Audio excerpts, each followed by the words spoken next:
to the Autoblog live stream. We are back once again every Tuesday from 2 o'clock to 4 o'clock. We stream racing and driving games. My name's Eric. I'm the multimedia producer here at Autoblog, and today I am joined by Joel Stocksdale, Autoblog news editor. How is it going, Joel? Well, the winter has been long and bleak, and the snow is coming. Yes, it is. It for sure is, and kind of unintentionally, we are celebrating slash honoring slash hoping the snow is not too disruptive um, by playing the game Snowrunner, which historically is a game that I find frustrating and impossible to play. But Yeah, I still don't know why you're playing this. Especially, uh, I mean, I feel like I could handle it, but I know that you have patience issues. yes, true, true. To be honest, I'm not.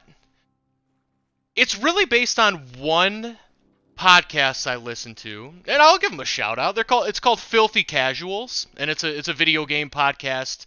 And the I like that kind name. yeah, it's good. It's kind of ironically become many years ago when it started. It's called Filthy Casuals because these guys were just kind of like casual gamers, and they just kind of wanted to talk about games as casual gamers too. Of course, by virtue of having a even kind of popular video game podcast for years, they're now hardcore gamers, unquestionably. So, I mean, I um, guess like if you start playing games a whole lot, you just kind of naturally yeah, become a bit more knowledgeable and serious about it. totally, totally. But one of those hosts has mentioned multiple times about how much he really has grown to love the game Snowrunner and how it's become like a meditative experience, which is crazy for me to even imagine. But we're gonna see. We're gonna see if I can start to imagine it today. I think. I mean, there's been, I'm sure, dozens of patches. Joel is very quiet. Thank you, everyone. We will. Let's see if we can remedy that. I'm just seeing that in the I don't chat. know if that's something on my end No, no, no, no. or It wouldn't be. Um, is the music a lot louder than Joel, like in relation? I'm gonna assume testing, yes. testing, 1, 2, 3. All right. I'm assuming that's gonna be a lot better, but say no music. Testing once Okay. again. There definitely was music, but it must have just been so low that's it's tough to hear. Also, hello, CDM CDNMR2V6. That is a tough one to say quickly, but hello, welcome.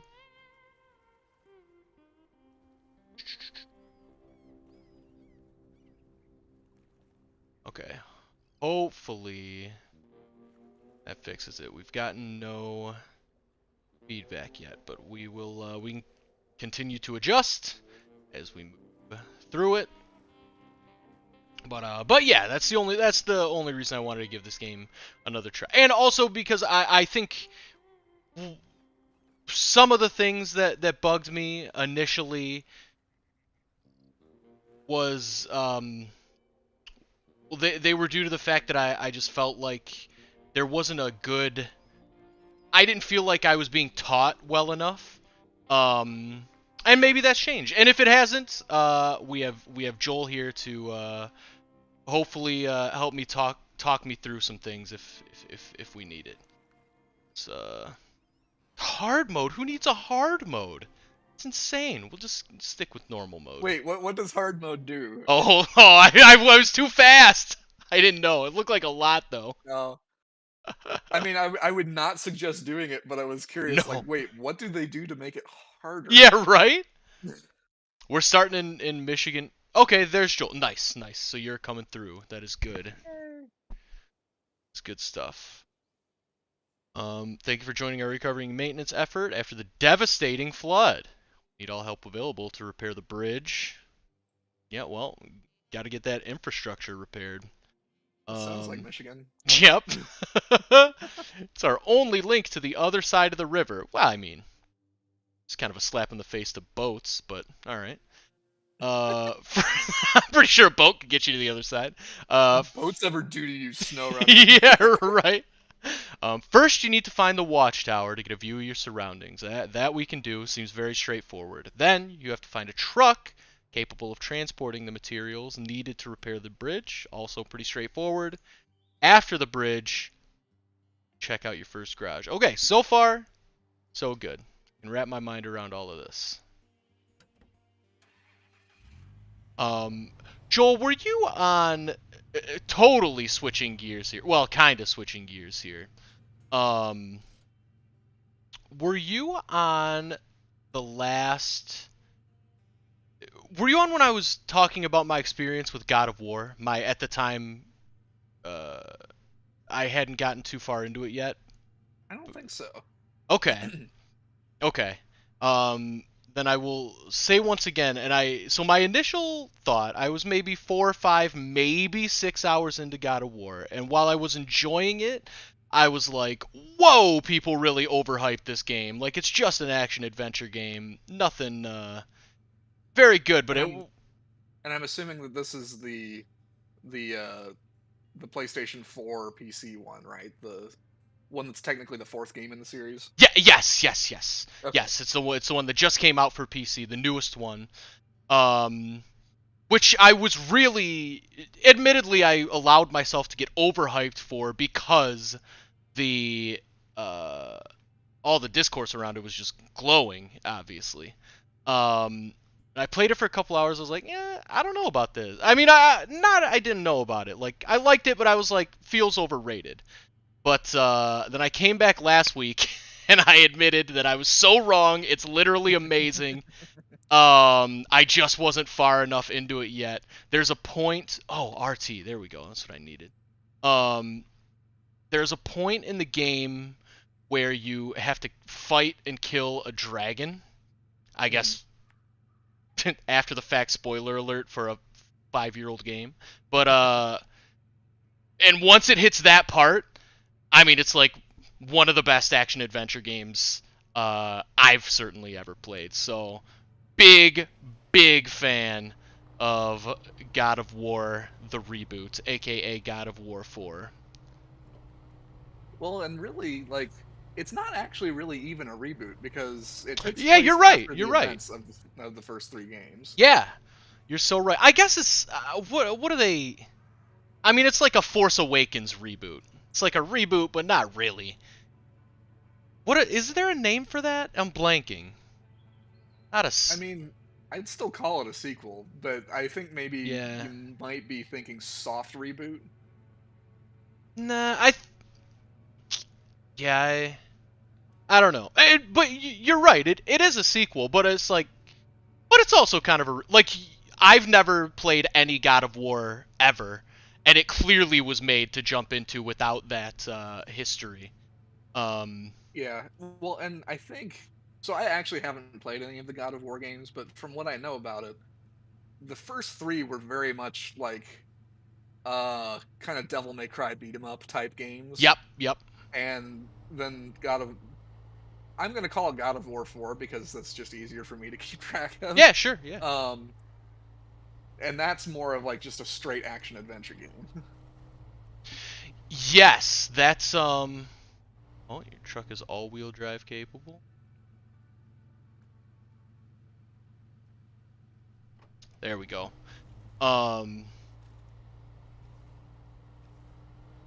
Get off of low gear when you're on normal terrain. Got it. Yeah. It is. This game is really nothing like Devil May Cry. In a good way. I got nothing against the Devil May Cry games. They're fun, but I like God of War 4 style games much more. Because there's like some platforming, there's a lot of puzzle solving, there's a lot of exploring. The action is really good. The fighting is really good. The storyline's obviously pretty incredible. It's a very touching story. basically about a father and son. And the set pieces are incredible. It's like, I know there are a lot of games, maybe not a lot, but there's a handful of games that get praised. Like Shadow of the Colossus is one where they do like a really good job with like huge enemies and huge things on screen. I've never seen it done better than in God of War personally, but I've never played Shadow of the Colossus or any games like that. But the size of some of the characters in this game, they really make it. They do a great job at making it seem just. They seem gigantic, like truly gigantic, way larger than life, which is really cool and really impressive. Also, I gotta acknowledge John in the chat says your favorite game today. You only like this one slightly more than what is actually the best game, Garfield Kart. Now I'm giving no because this game. I don't think my argument ever was this game was bad. It's just that it wasn't for me. My argument for Garfield Kart is that game is the worst game ever made in the history of games. For anyone. And it also isn't for me. But it's also terrible. This game, I never felt was terrible. I just felt like it's a little obtuse. But so far so good. We'll see. We'll see how it goes. It's teaching me about different terrains right now.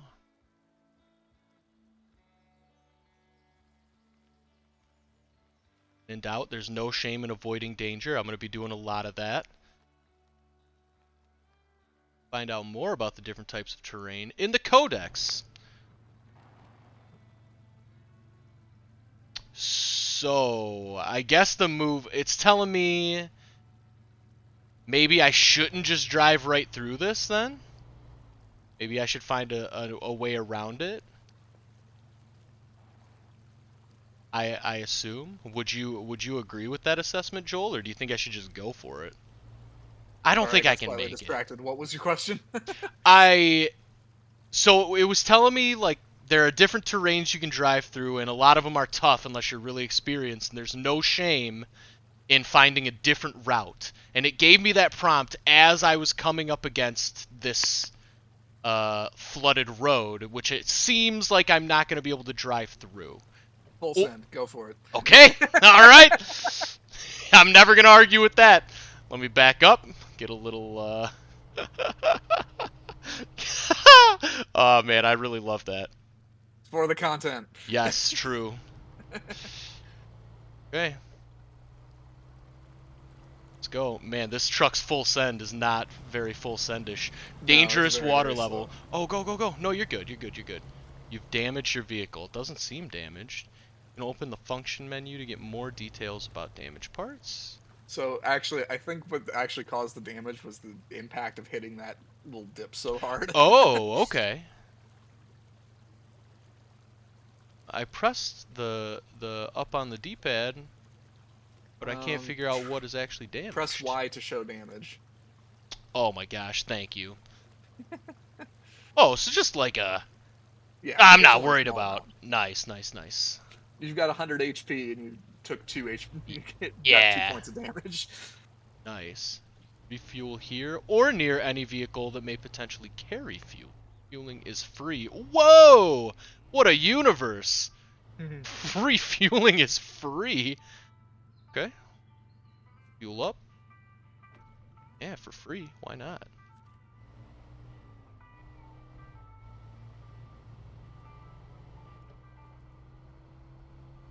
But yeah, I forgot where I left off in my God of War spiel, but yeah, surprise to no one, it's really good.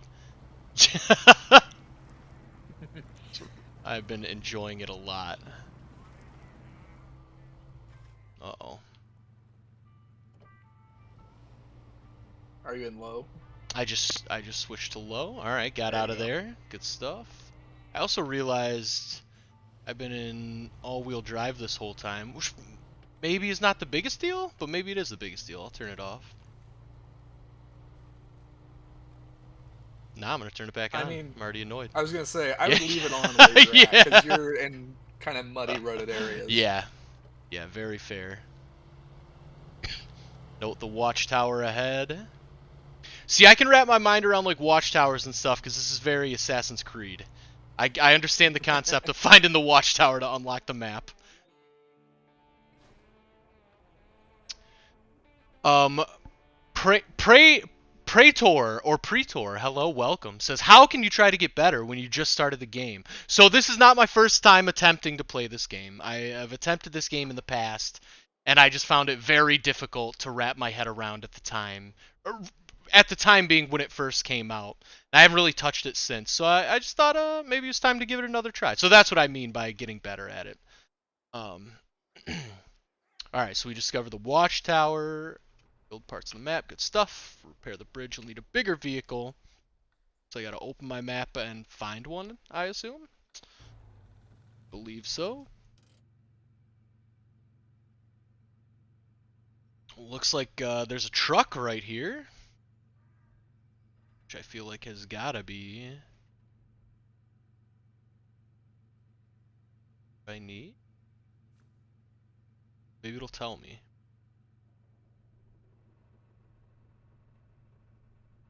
Delete S mark.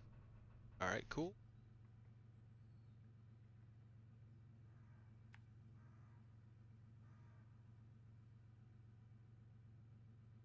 Oh, I see how this works. Interesting. So, man, yeah, it doesn't even, like, just follow the road for you. Yeah, it's it's kind of annoying that you have to basically do your own Yeah, marking route. out a path. Interesting. And I mean, I guess I get that a little bit in the sense that, like, you're out off-roading and can take really just about any path you like. Yeah. So why route a path for you? Yeah, totally. I guess I understand that. But sometimes it's like, just to have it as like a guideline, and I'll deviate from it where I want to. Yeah, for sure. But definitely interesting. I don't know if I've ever played a game that had that feature. Oh, am I... Oh no, I'll be fine.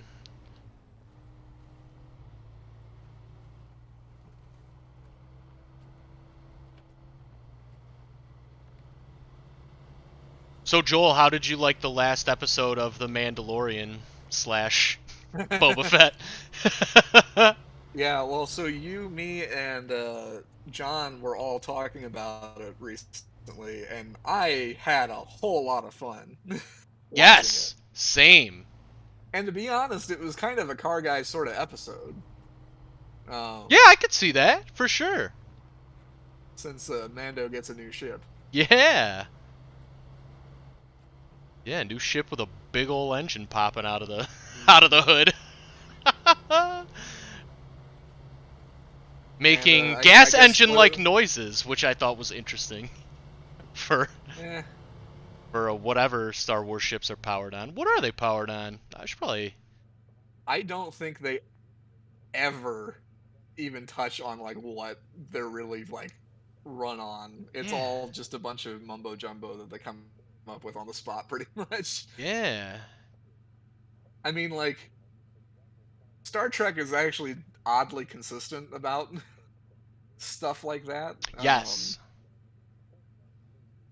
Since like the warp core runs on uh like a blend of like matter and antimatter, and requires dilithium crystals to do the stuff that makes ship go fast. Yes. But yeah, I don't think they ever talk about that in Star Wars. I think like I think of like about the only time that they ever really. Oh well, hey, there's John with the answers. There we go. Oh, coaxium does sound vaguely familiar. It I'm not does. sure where I remember hearing about that though. Oh wait, is that? No wait, is that what they went to Kessel for in Solo?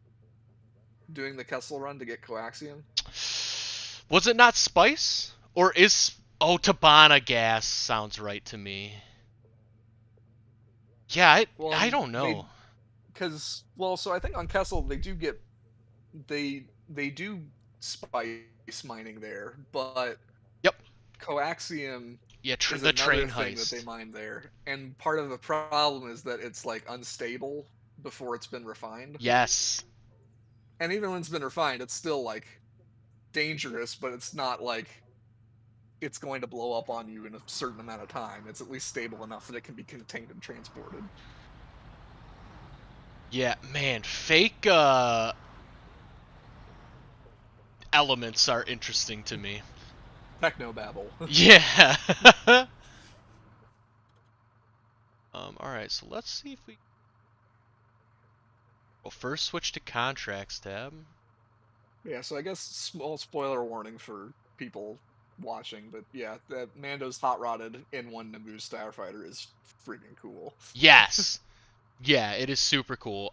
So I didn't even think about this when I was watching the episode, but apparently it was a bit of a kerfuffle on Twitter that people were thinking that um starfighter was Anakin's, like it was the exact one that Anakin flew. And as soon Mm. as I saw it, I was like, "Oh my god, can we please not?" And Yeah.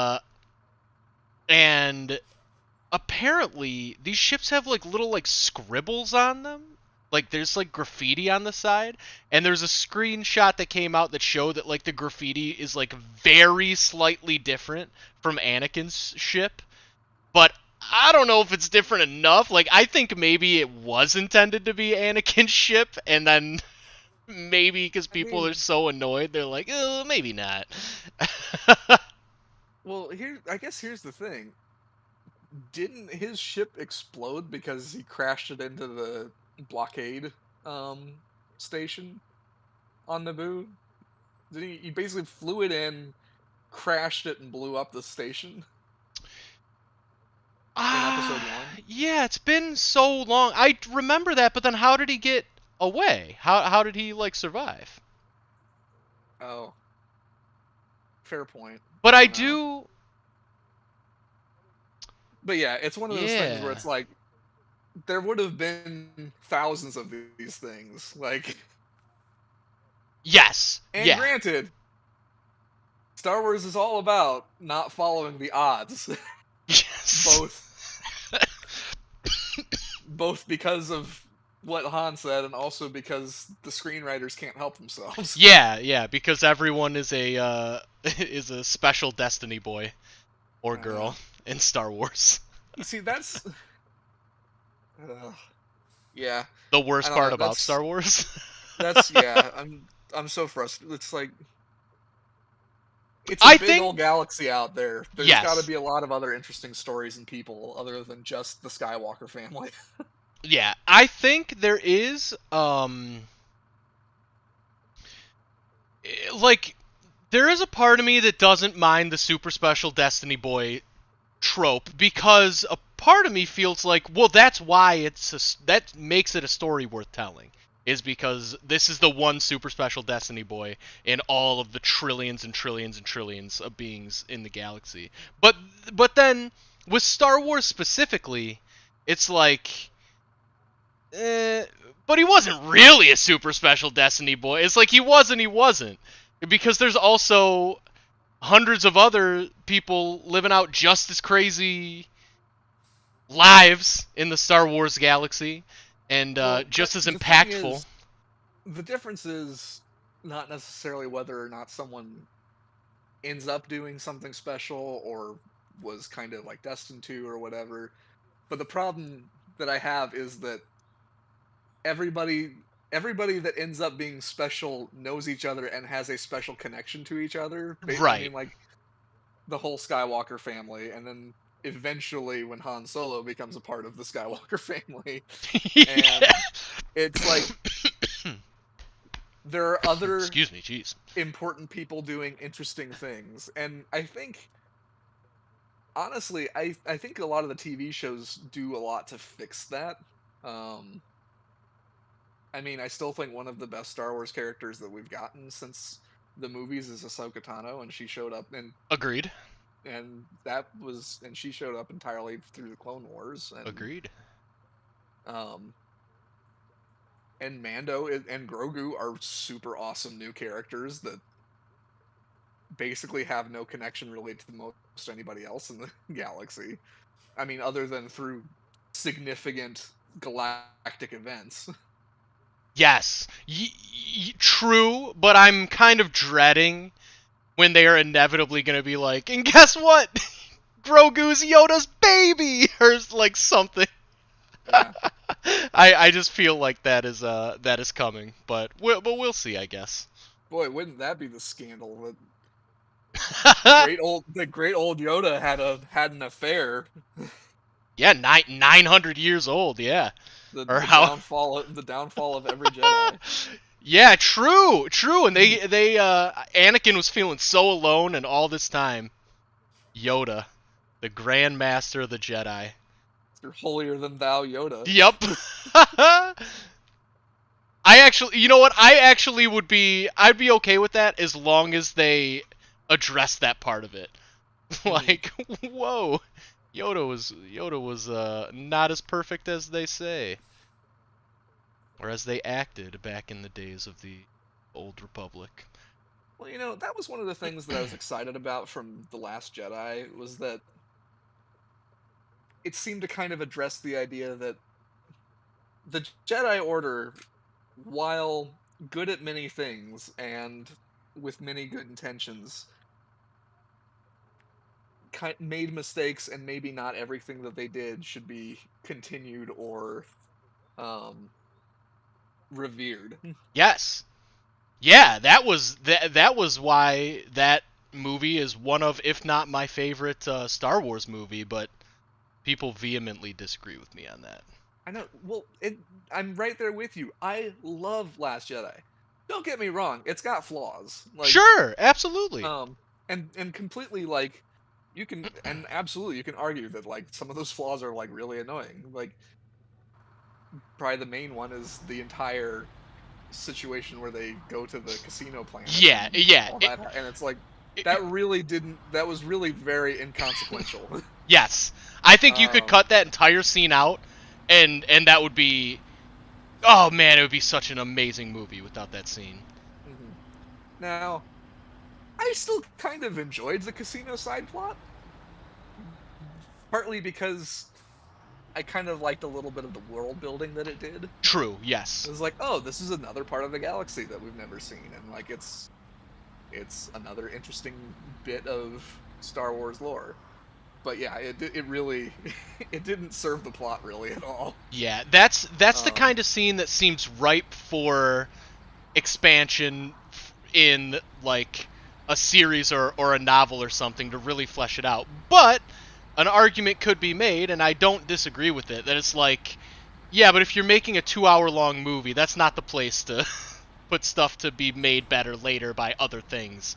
Just make all the things in the movie good. But that's going down a tangent there. Sorry. no, that's fine. But yeah, there was a lot kind of philosophically that I liked about Last Jedi, and I liked that it kind of refocused on some of the themes that matter in Star Wars. Even if it was a little bit cheesy, I mean, kind of the uh, sort of love is what's important and caring for each other, um, and that's what's important, and that's not, and turning to hate and being terrible, um, the First Order is not the way. Yes. Yes. Oh, so I did not. I either didn't know or forgot that John felt this way. Apparently, John agrees that The Last Jedi at least was the best of the sequels, so that's good to know. Mm. I agree. Well, and visually, I think The Last Jedi Yes. is amazing. Oh man, yeah. It has the most memorable shots, I think, unquestionably. Mm.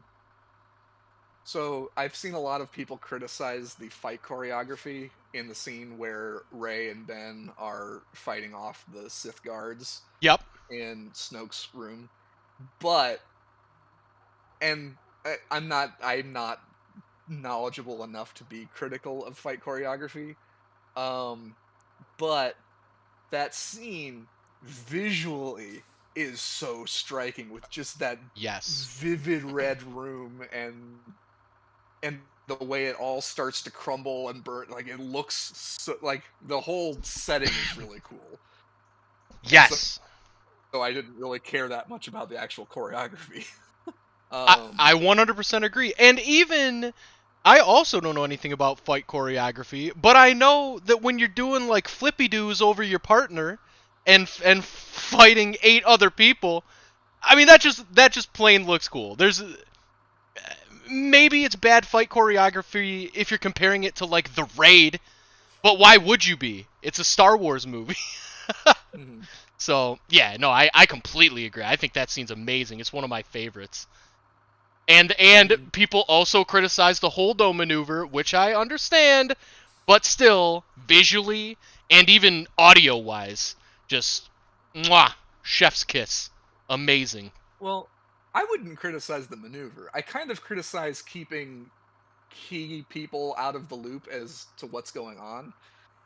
Um, I mean, um, I get that the message is that like sometimes you just need to trust the people that um that you care about and that other people let you know that you should trust them sometimes. Yeah, Um, but I think the maneuver itself was actually pretty sweet. I mean, like I agree. that very effectively destroyed one of the flagship vehicles in the First Order fleet.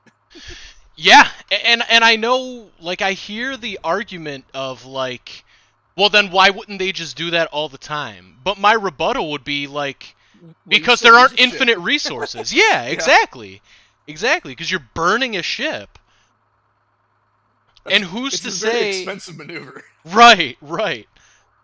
And it's like I doubt it wouldn't be effective if you did it with like an X-wing against a Hmm. Star Destroyer. It just wouldn't work. I mean, you might puncture a hole, but then And that was an emergency so situation where they didn't have really any alternatives. right, right. Yeah, I'm a big man. This is so great. I'm so used to just arguing with people tooth and nail about how the Last Jedi is actually good, and I always I feel like I always just get laughed at because people hate that movie for some reason. Yeah, But I I don't love know. it. Yeah. And there were other things that I liked was that it kind of it made it seem a little bit more like anybody could be a Jedi as opposed to just these very special few that have a certain amount of midichlorians and things. Yes. Yes. Yeah, I do think I know people also like really hate the whole concept of midichlorians, but I don't really I mean to me it's like um so like my sister just recently got a 23andMe package for Christmas, and I had gotten one a little while ago. And to me, the midichlorians thing is less like if you don't have a lot of midichlorians, you can't be a Jedi, but it's more like so my sister happens to have um genes for it's something about like one specific gene she has uh, like is common in high performance athletes, and it's like something to do with their muscle development. It's common in high performance athletes, and she has that gene and I don't. But like, does that mean I can't be athletic? No, it obviously does not. It just means I don't have a head start. But I feel that's how I like to think about the midichlorians thing. um Yeah. which Well, is and like I think part of the problem was that that idea was not expressed very well. yeah, yeah, no, agreed, Um, definitely. and I think also people kind of like the idea, and I kind of do also, that there might be still a sort of something about the Force that we don't really fully understand, and like Oh midichlorians kind yeah. of explaining it away, and it's like, still kind of nice to have a little mystery. Yeah, I mean, I guess I don't really see that as explaining it away because I don't understand. I mean, we're all made of atoms and molecules, but I don't Yeah, understand that. So, yeah. like, And I think over time, and again, kind of through the TV shows, it's kind of salvaged the whole thing and has kind of totally. like reframed things to make it work okay. um, yeah, and uh, yeah. So John Pat was Wait, also shout out to John Brown in the chat. You remember correctly. We're giving it another try. That's so funny. That's so funny. um, yeah. Well, and I was looking at the chat. So John was also mentioning. So, like, again, I remember a lot of people were complaining about Luke Skywalker in Last Jedi, but like I really liked him in Last Jedi. Yeah, same. And I felt and like I totally see how the traumatic event of of like having a vision that your nephew is going to the dark side and nearly killing him, that's gonna screw you up. Yeah, of course. Especially having that experience after you just had to basically. I mean, he didn't kill his own father, but like that was the way it was going, right? It's like he had to deal with his father being the most evil like murderer in the galaxy's ever seen, basically. And then he's like, "Oh my gosh, now I got to deal with my nephew doing the same thing." Mhm. I think that And I totally agree with you, dude. I feel like all of that stuff made perfect sense to me, and the people who like hate that movie based on the fact that they're like none of the characterization makes sense. It's like we haven't seen this character in like 40 years or something. yeah, I'm a completely he's a different lot person than I was older. 10 years ago. Like, of Uh-huh. course Luke's gonna be different. Yep. Yeah, And I oh, mean, and the whoops. last time we saw him was when he was an idealistic young guy, Yeah. and he's gone through things since then. Yeah. Um, and actually, as John is mentioning too, he wasn't raised with the Force. He wasn't raised in the Jedi Order, and he didn't have other Force wielding uh, elders to look to for advice and for guidance, and so he was doing all this on his own basically too. Yeah, yeah. Yeah, I mean he's rebuilding an entire I mean it's like part religion slash part governmental like Mm, uh structure, part everything. I mean he's just a guy, chosen one though he may be. He's mm-hmm. still just a guy. Yeah. Also, I think I'm officially now further in this game than I've ever been before. I just want to point that out. we we built the structure of the bridge. That's very exciting. Oh, you got to just finish it up. And The also, like, Mark Hamill did an awesome job with cranky old Luke Skywalker. mm-hmm. I still love the shot of him just like getting the blue milk and just like chugging it defiantly, just scowling Yeah. at Ray the whole time. Like, do you really want to deal with this? You see this? Yes, it's absolutely the best. Hello, Warrior girl. What's I think I just said warrior girl. Warrior girl, very different things. Um, But not mutually exclusive. yeah, true, true. um, yeah, no, I really enjoyed that movie. Um, and like I liked the new characters that it brought in. Like I liked Rose. Like Yeah, again, same. like She I gets too can't much hate. 100,000%. Yep. Like I liked her character. Yeah. um yeah, And but I liked Finn as well, but I do agree with John Boyega that Finn did kind of get done dirty in the marketing. They Yeah. really made it seem like he was also going to be a Jedi, and they're like, JK, he's going to hold a lightsaber for like 2 minutes.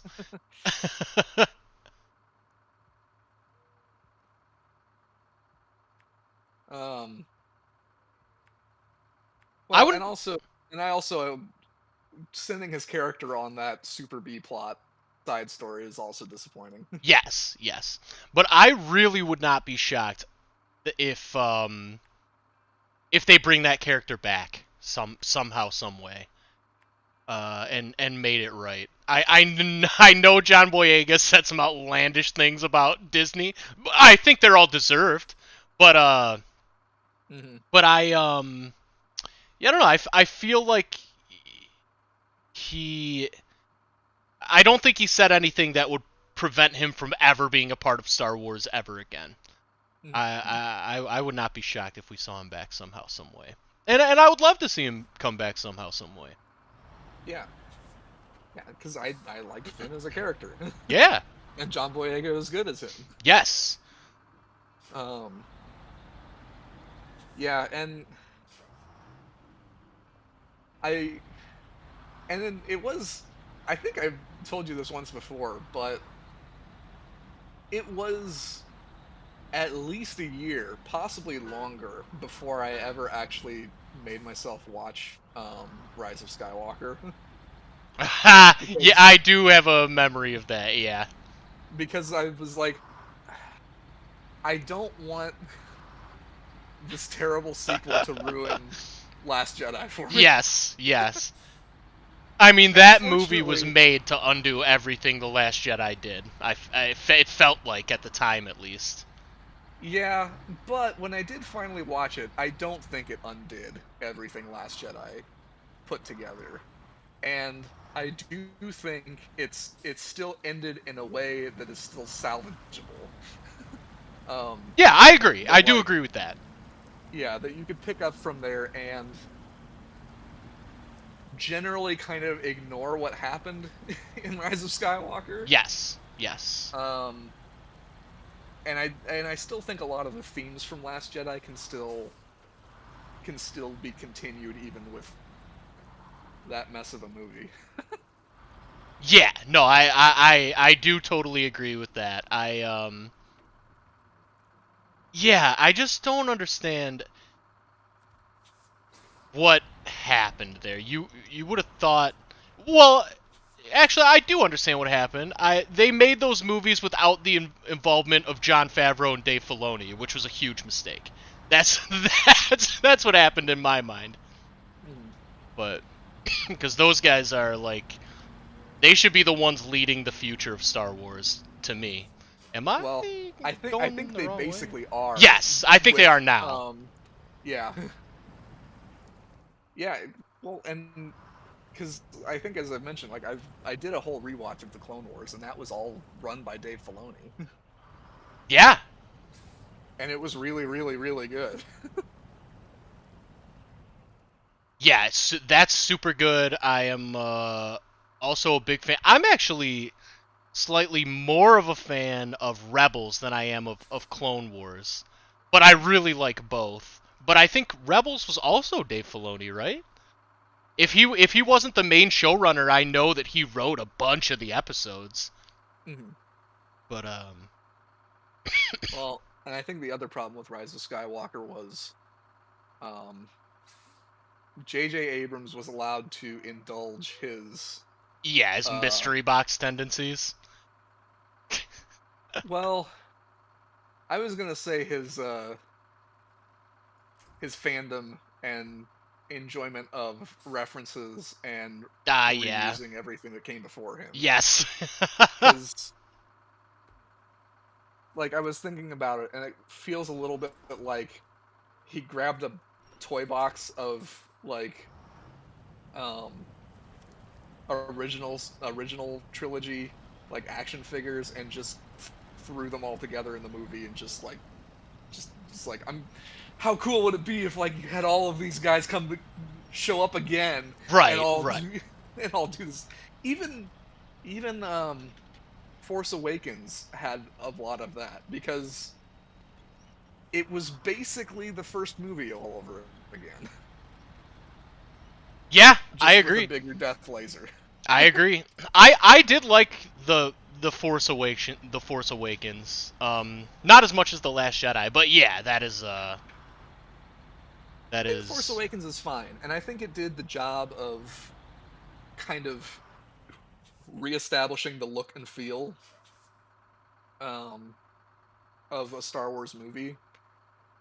Because if you were like to compare shots and special effects and things, the sequel trilogy looks much more like classic Star Wars than the prequel trilogy. Yeah, yeah. Because the prequel trilogy went so hard on CGI effects. Yes. Yes. Although I do think now with the TV shows, and maybe it's just a budget thing, but there are some instances where I'm like, I feel like it's become a thing now, where it's like a point of pride of like, in our Star Wars thing, we used all practical effects, and it's like sometimes you should probably just use CGI though, because practical effects look bad, and I feel like one of those times is so the any Twi'lek head tails, I think look so bad in television. I really hope they do something with Ahsoka's look for her own series, because Ahsoka in live action just looks weird and rubbery.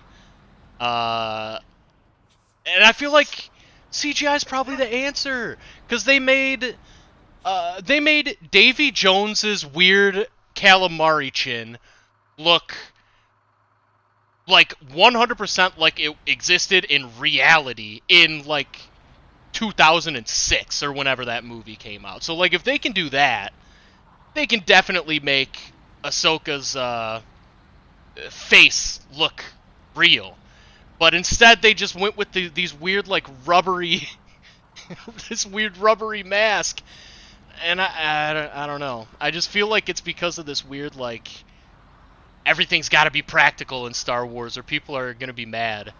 It's like I agree with you to an extent.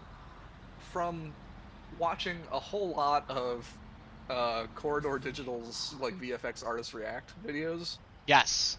I think one of the key things is getting the right blend of practical and CGI. Oh yeah, no, totally.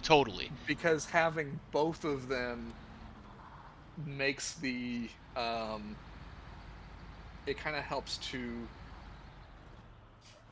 blend everything together, and it's hard to tell where like the practical stuff ends and the CGI begins. Yes, And so it's like, and so they support each other and make each one better than they would have been alone. Yes, yeah, I did not mean to imply I wanted all CGI, no practical effects. That would be insane. No, I totally agree. The prequel trilogy had is that there are a lot of shots that just go way overboard. Yeah, with the CGI. George Lucas was like having a little bit too much fun. I feel like, and I think now that I think about it, some of the problems with those prequel ones is the lighting was kind of off in some scenes, and that kind of accentuated the fact that there were a lot of like green screen shots. Yeah.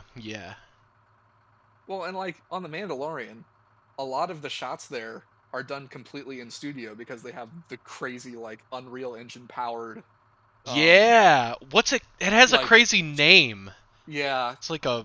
But basically, it's all filmed like on like a stage with gigantic screens, and so they get like super high resolution images, and they get the actual lighting because it's actually coming off of everything. And it's pretty amazing. Yes, it is. And I wonder how things would be different if they had that technology back in the day. Mm-hmm. But yeah, there's. Oh, I remember the bantha in the Book of Boba Fett looks horrendous. It looks ridiculous. Like, it very literally, without any hyperbole at all, looks like how the giant killer Venus flytrap looked in my high school's production of Little Shop of Horrors. That's exactly what it looked like, which is like, you got to do better for a Star Wars television show. And I feel like use that model for practicality, and then just spruce it up with a little CG. That's I think with Boba Fett, I think they're working with a bit more of a budget. Because there have been a couple of times that I've seen shots and I'm like, that looked a little bit on the cheaper side compared with like old Mandalorian stuff or yeah. the movies. So I think they may be working with a tighter budget. Yeah, that's what it seems like to me as well. And granted, if you're working on a tighter budget, Robert Rodriguez is a good guy to have doing your show. Sure, yeah. I'm not super familiar, but yeah, he's known for like low budget like horror for the most part, right? Mm-hmm. Yeah. Low budget, not as a like in a good and also way, not in a... like an indie movie kind of yes, thing. Yes. I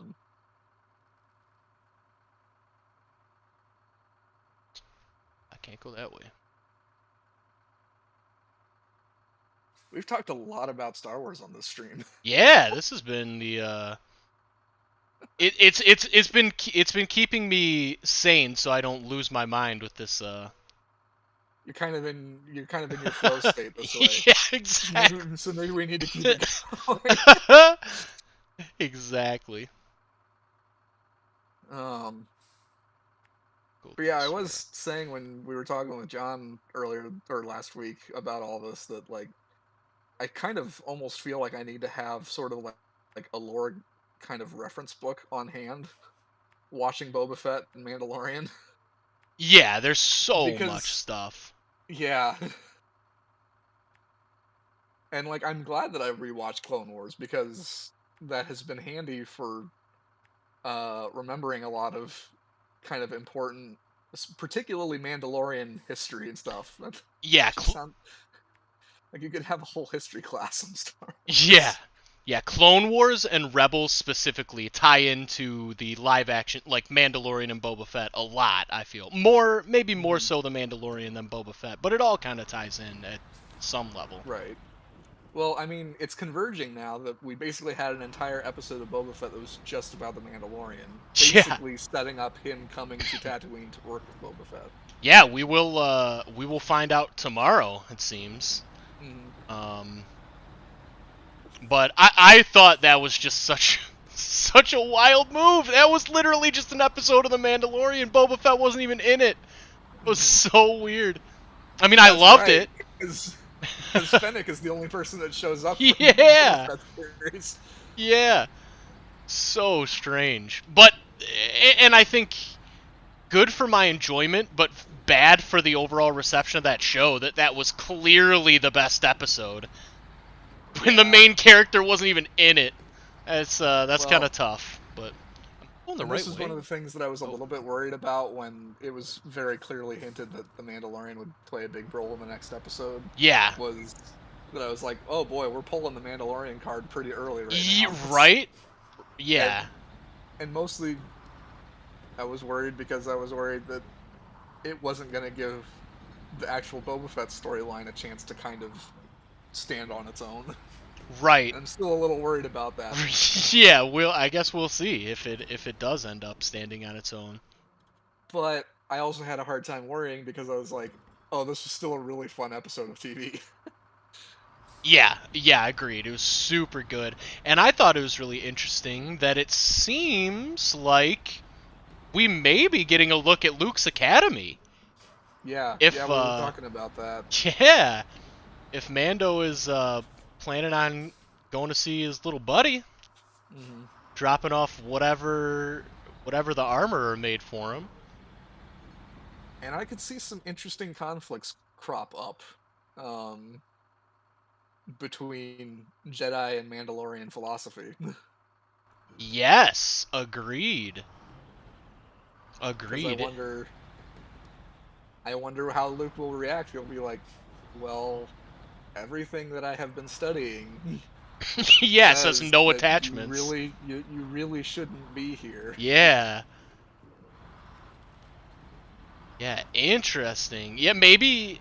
So I wonder if we'll see Luke again, though. I mean, I guess spoiler alert, but come on. That was If a you're, while back. yeah. But I And do if you've wonder if, been on the internet since then, you know. yeah, true.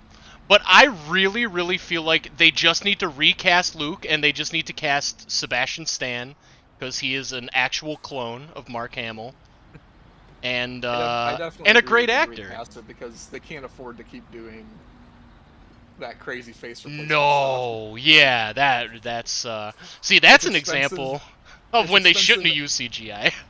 and it also limits what you can do Yes. because you have to stay. Because you can't do too crazy of movements. Otherwise, Right, it's right. extremely difficult to do that. Oh no, I was so close. Come on, truck. I gotta winch my way out. So I am actually going to step away for a little bit because I have a meeting to jump into, but it shouldn't take Okay, very long. I will be back in a little bit. no problem. That sounds good. Enjoy your meeting. Mm-hmm. I'm gonna hopefully get unstuck here.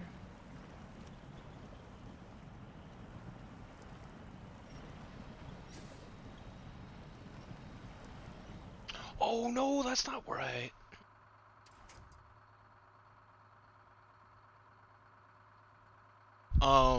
Scotty's, what's up? Says just downloaded this game.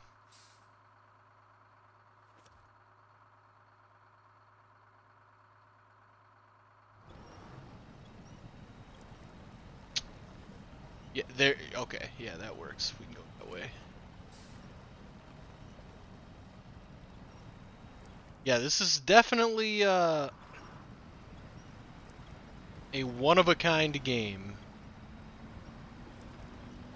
That is for sure. It is very frustrating to me at times, but we've been doing okay today. We've been doing better than I ever have in the past today in terms of frustration levels. But I'm starting to get pretty frustrated because when stuff like this happens, it is infuriating. Alright, yeah, we're getting out though. Raymond, what's up, Raymond? Welcome. How's it going?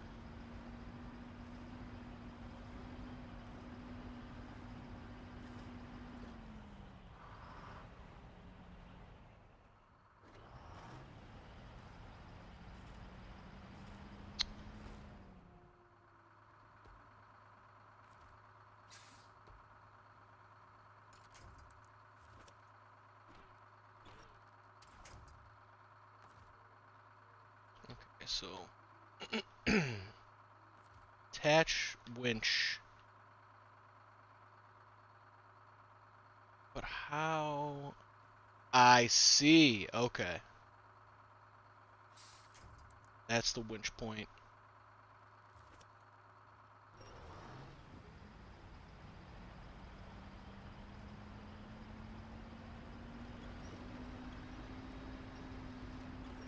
I don't. Why do.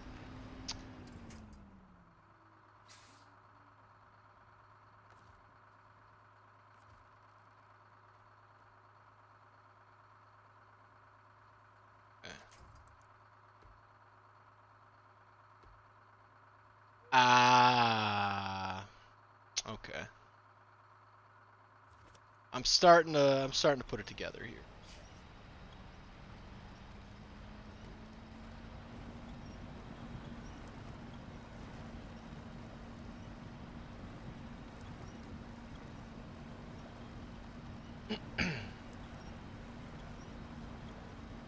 Oh, there is a recovery function. Okay. Good to know.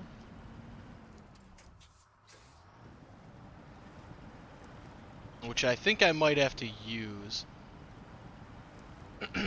Oh, and Warrior Girl.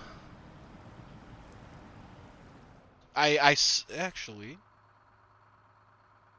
get caught up here because I saw Warrior Girl.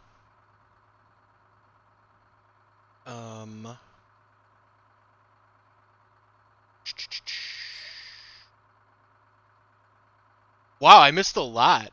John asks, think we'll get to see Kyle Katarn in one of these new series. I think... that's a good question. I think we're more likely to see Cal Kestis than Kyle Katarn, but maybe. Man,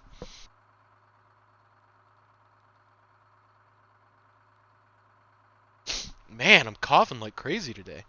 Warrior Girl said, I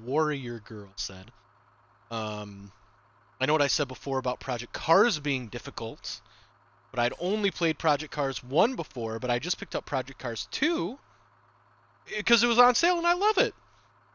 It's the controller-friendly sim she's been looking for.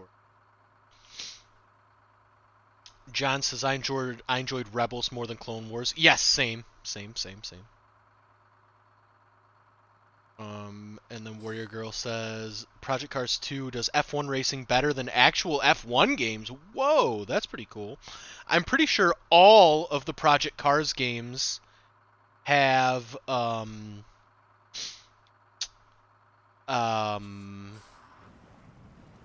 what's it called? VR capability as well, which is pretty cool.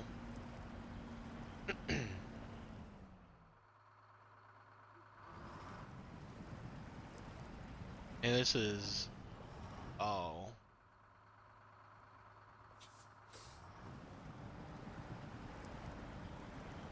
Moving. Hold on. I am determined to get out of here.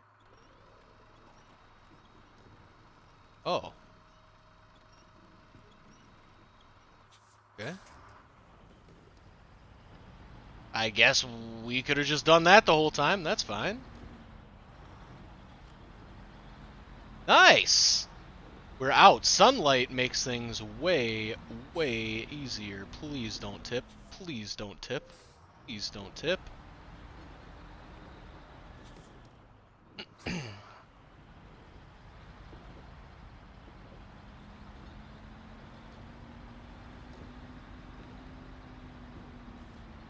Wow, back on track. Wow. Nice.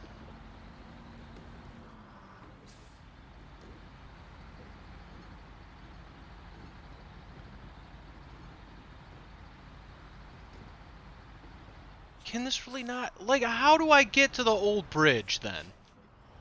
If you can't make this climb, truck, you are useless. Oh.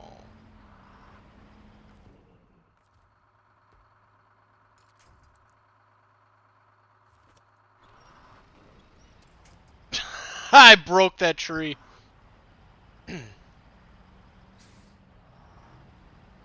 No visible winch attachments.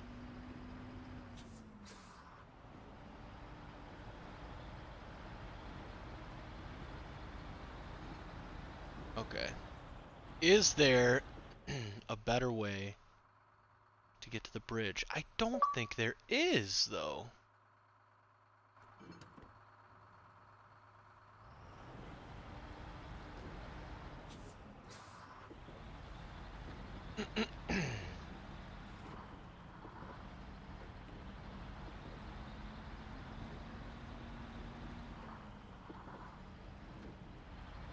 Alright, you can make it, truck. You can make it. Just chug along.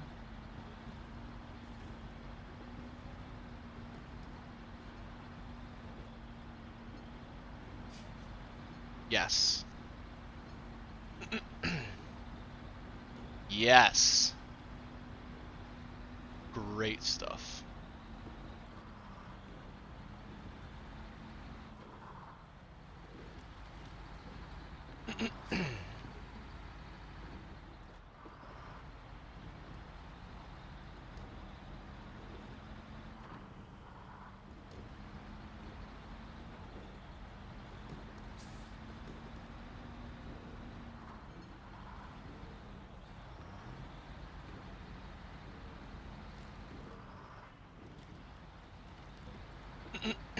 Man, RIP to these trees.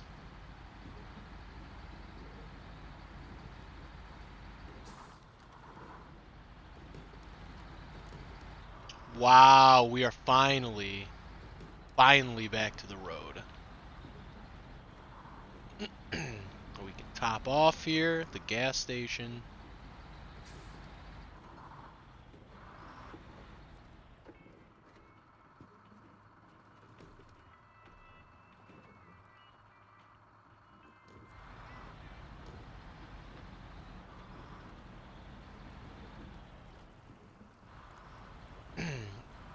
Can we make it through? I guess we're gonna find out. Oh no, come on! Come on, you gotta be kidding!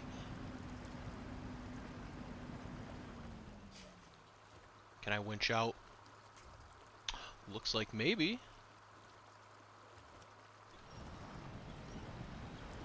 Yep. Oh yeah, I can. Oh yeah.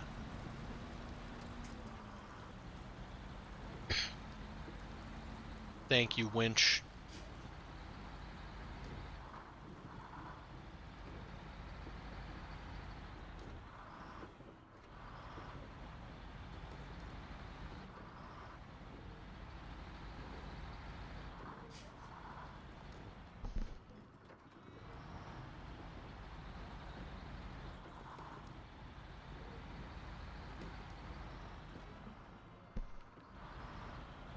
I'm trying to remember to mute my mic whenever I have to cough or clear my throat, but I apologize if I forget. Especially with throat clears, it's pretty easy to not think about it.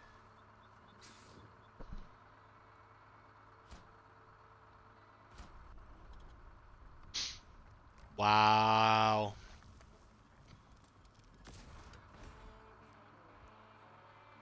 Good stuff. Been promoted. I'm an expert bridge builder. Got a new driver rank. Each rank provides you with new options regarding vehicle and add-on purchasing.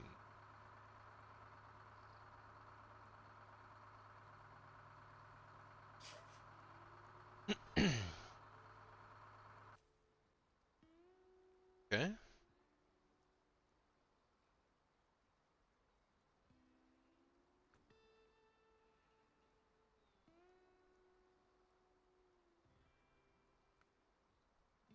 Only explored 4% of Michigan.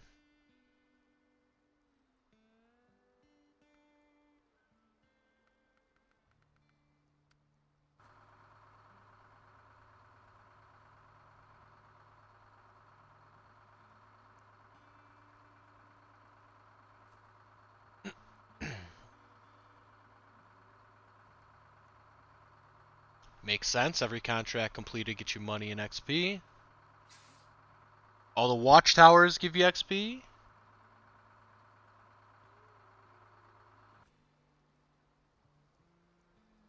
Nice.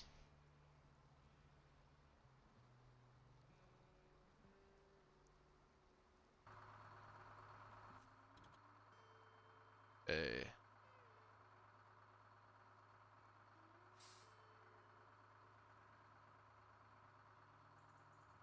The road ahead won't be easy.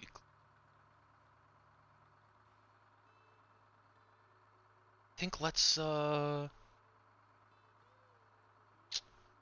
let's see if we no.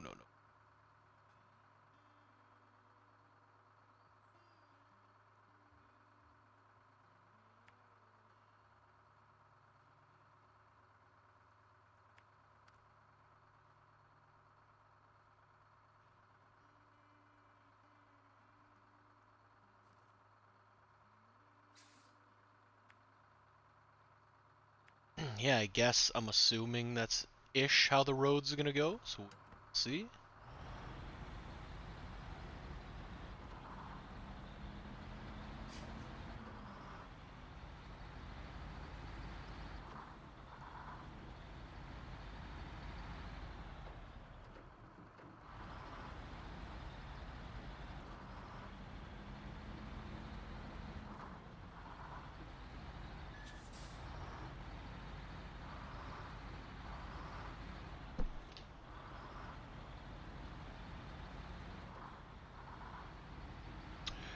Actually, you know, I probably shouldn't be driving this huge truck. Uh-oh.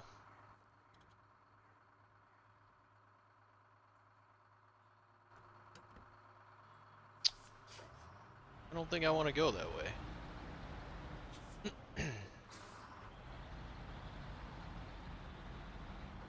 I should have probably swung back and just got the normal size truck instead of this guy.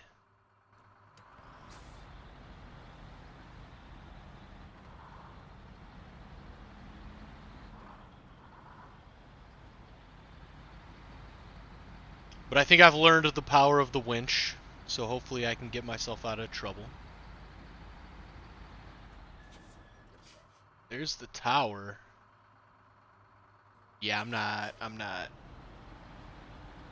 gonna go through that mud in this big thing.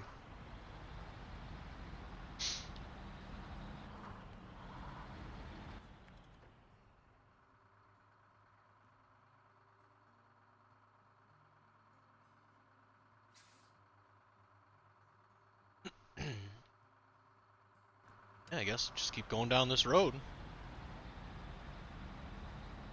Seems like the thing to do.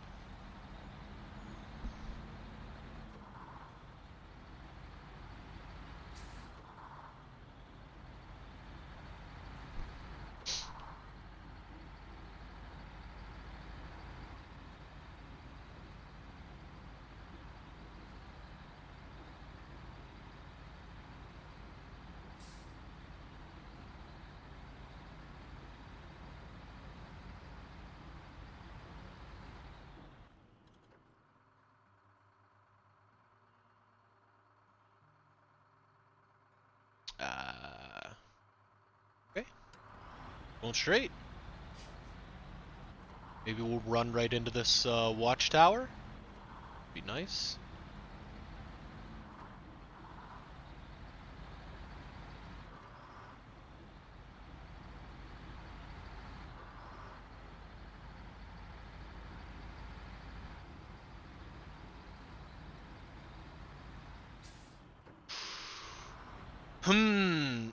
Can't go that way though. Yeah, don't want to go water over this thing.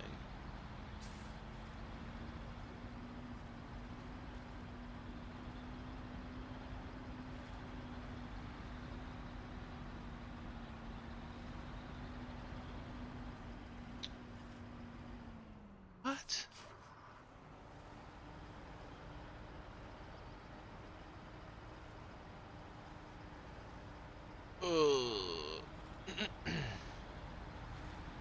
Alright. I think I'm going to turn around. And I think I'm going to grab... Oh no, if I can. Yeah. I can get out of here.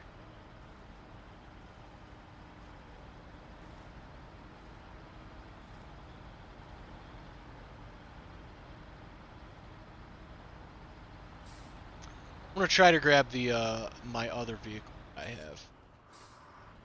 I'm going to be exploring. Seems a little easier to maneuver.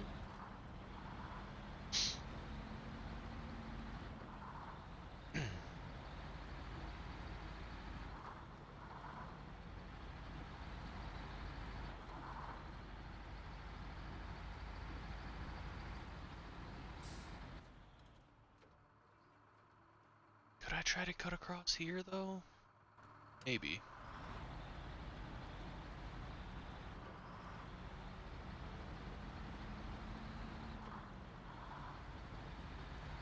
The problem is I feel like I'm just going so outrageously slow, which I know is the point.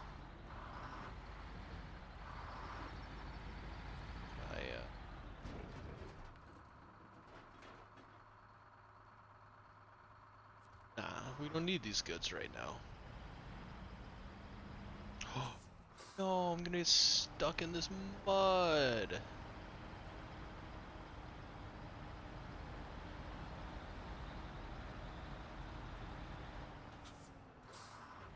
Unfortunately, I think I'm gonna have to destroy some crops. and or some fence.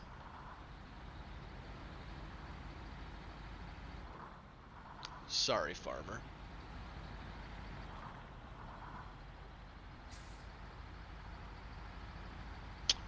No.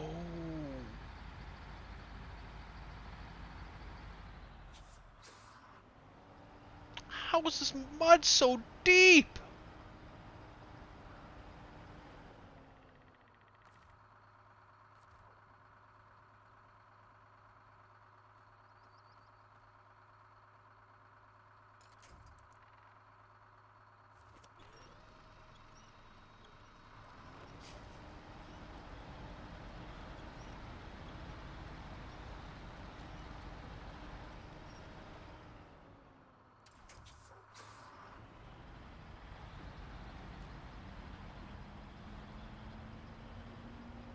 Oh, I'm sinking it. All right.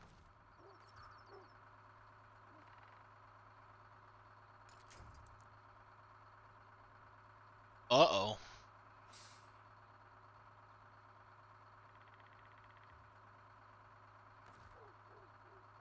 I don't think I like the situation I'm in currently.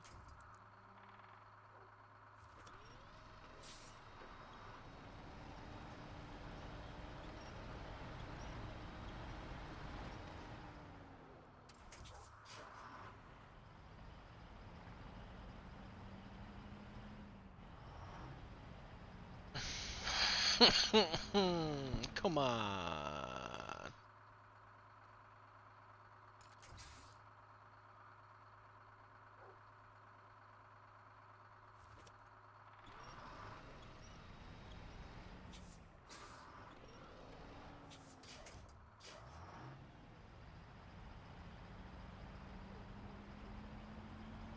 I am not sure if I'm going to be able to get out of this one. Looks like I'm slightly moving. Okay.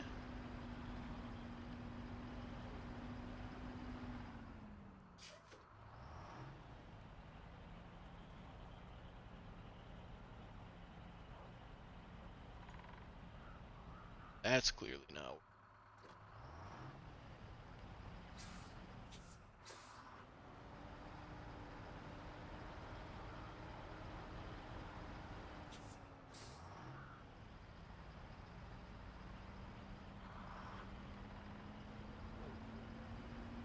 Am I moving at all? Literally at all? Okay. A little bit.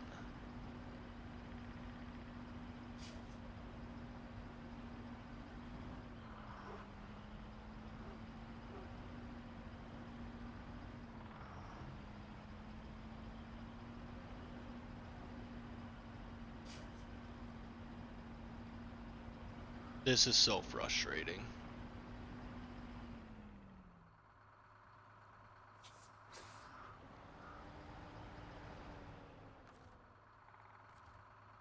Hi, Eric. Hello. I'm back. What is up? It looks like you're stuck. I am extremely stuck. Oh, I was doing so well.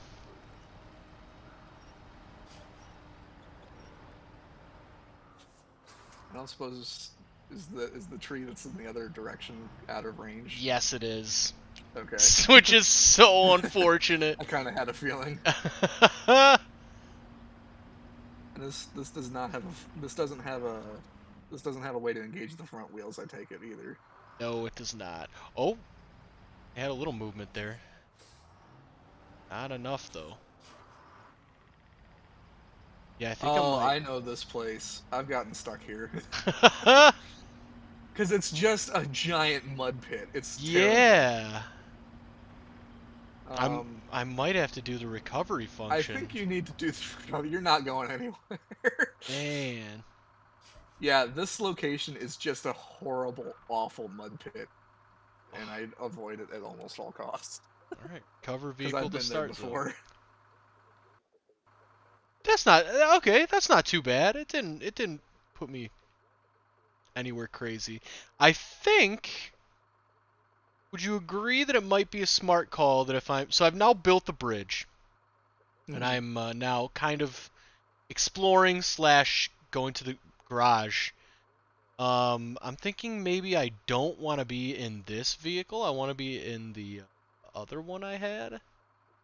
But now I don't know if it's even still around. So, if all you're doing is exploring, you definitely want the pickup truck, the Yeah. GMC, Where to? because that thing is super heavy, and that's bad. Right. And you can't engage all of the wheels. Um, and actually, does it have a low range? Like, does it have a It low does. gear? It Oh, does. okay. But in all the times I've tried to use it, it has not worked out for me. Yeah. It's just so huge and heavy that, like, if you get bogged down into the mud, that's where you live now. Yeah. Man, I really don't. I really wanted to. Oh wait, is it right on top of me? Oh, I'm dumb. It's right here. That's why I couldn't find it. Okay, yeah. Let's switch.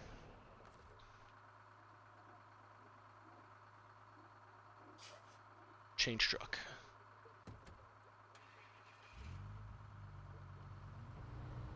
Beautiful. Okay, this is gonna be way better. I gotta set up a route though.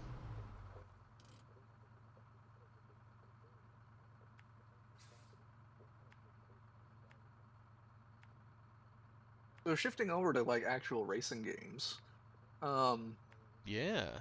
I am super super excited because tomorrow there's going to be a Sony PlayStation State of Play that Yes. is basically all about Gran Turismo 7. Yeah, that's gonna be awesome. I'm so pumped. I don't know if I've mentioned this before, but I broke my rule of not pre-ordering games. Oh And yeah, pre-ordered for Gran Turismo GT7. 7. Nice. Yeah. I did that a while back, and there were a couple of reasons that I broke my broke my rule on that. One, I really kind of wanted the steel case for it that Yeah, comes with the fair. pre-order. Fair. And two, um, I've actually noticed that in this pandemic era, it can actually be kind of tricky to get a game uh, day of if you didn't pre-order it. Oh, interesting.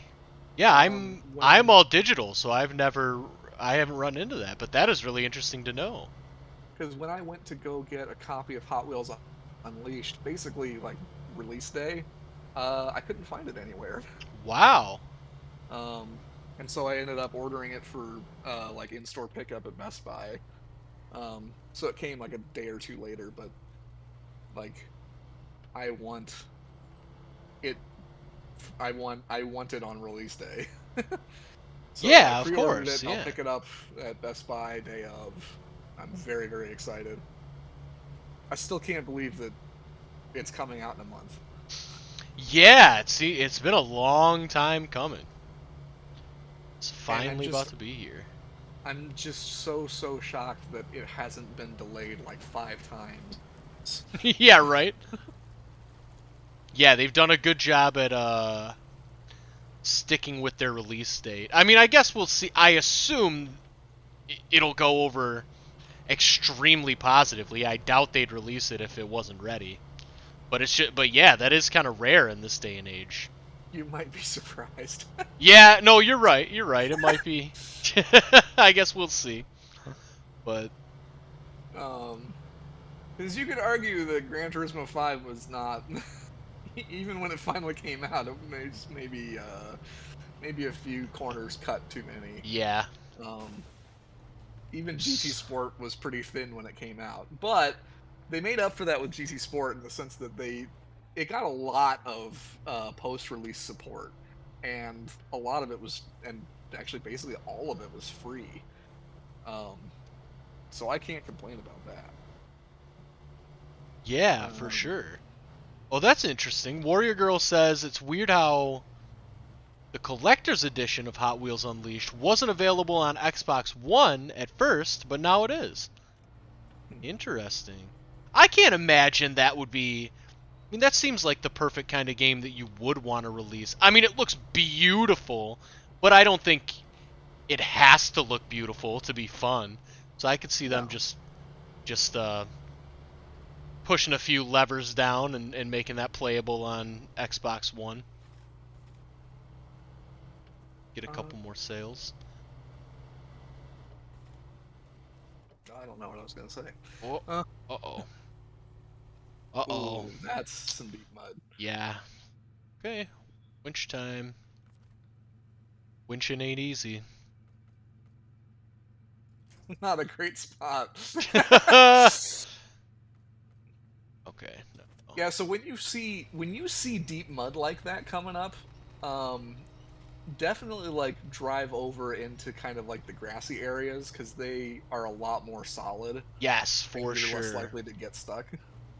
So, see, I can't tell if this is deep. Yeah, we're fine with this. That looks deep though. Yeah, that's. We'll try to hug the side there. Oh yeah, Yeah. all good. Nice.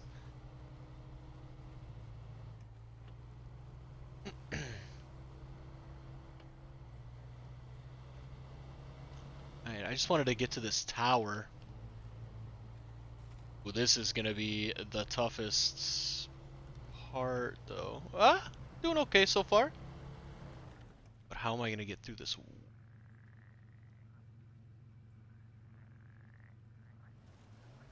Oh my gosh, I can hear like the frogs in my headset. That's so weird. Sound very realistic. I'm stuck here just because I stopped moving for a second? That's a little absurd. Well, this is a very realistic off-roading simulator. Yeah. I would be just as frustrated, if not more, if this happened to me in real life. I would. Well, yeah, because then you'd have to get out, you'd have to pull the winch out, wrap it around, you'd be trudging through all that mud yourself. Yeah. Oh.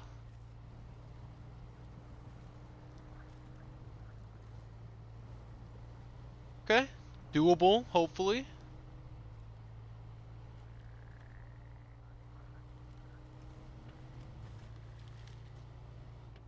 Yes.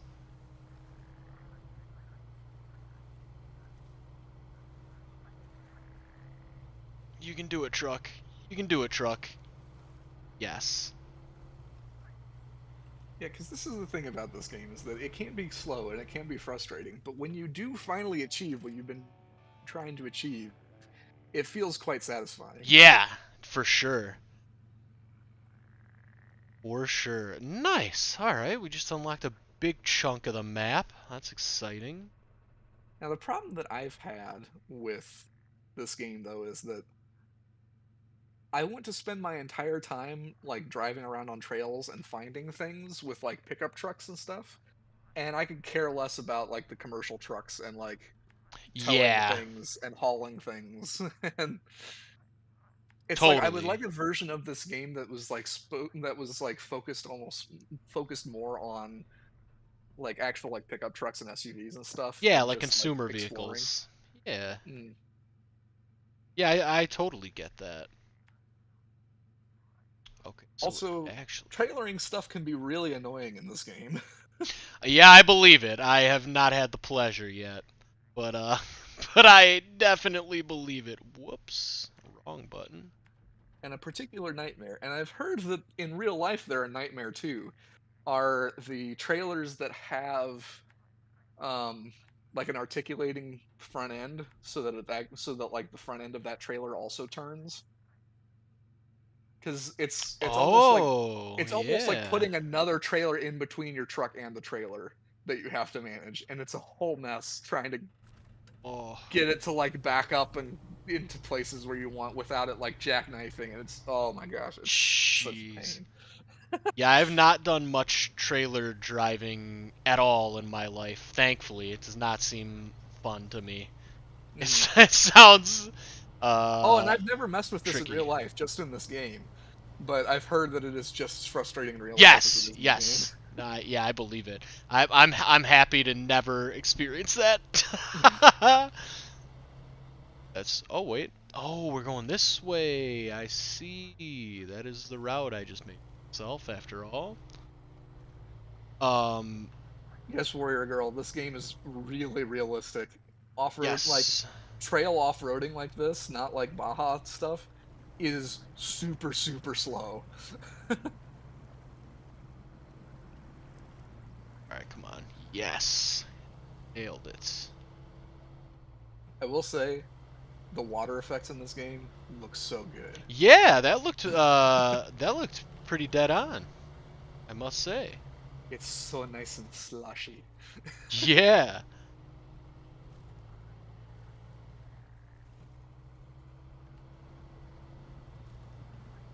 Okay, this is not too bad.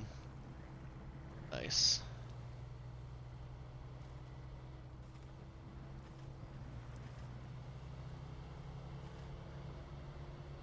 All right. I feel like I'm starting to get the hang of this a little bit.